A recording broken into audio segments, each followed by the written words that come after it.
Hi, welcome back. Today we're going back to the ancient Greek philosophers.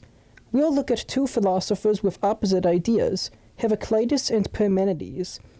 Heraclitus and Parmenides were pre-Socratic philosophers who both lived around the 5th century BC.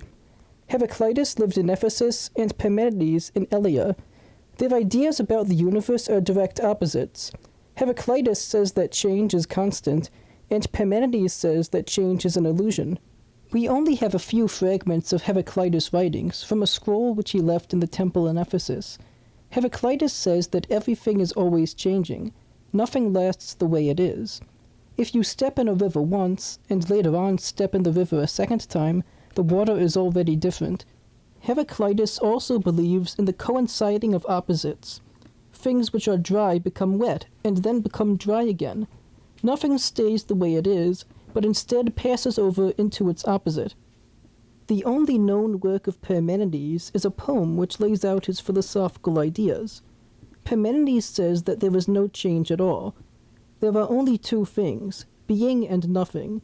There can be no possible movement from one to the other. This is because nothing itself doesn't exist, since it's nothing, and so it can have no effect on being. Being can only change if there is a certain amount of nothingness in it. It can only change by becoming what it is not. An acorn becomes an oak tree by losing its acornness.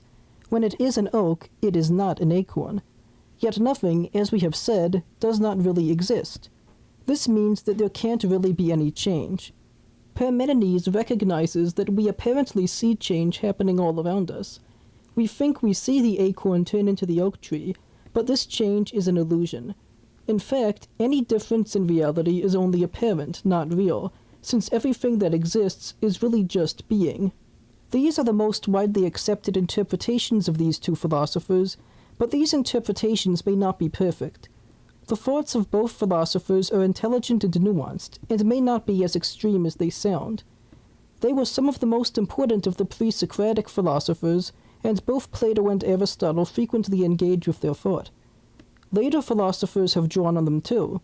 In particular, Hegel was greatly influenced by Heraclitus, and this influence can be seen in the flowing nature of Hegel's own philosophy.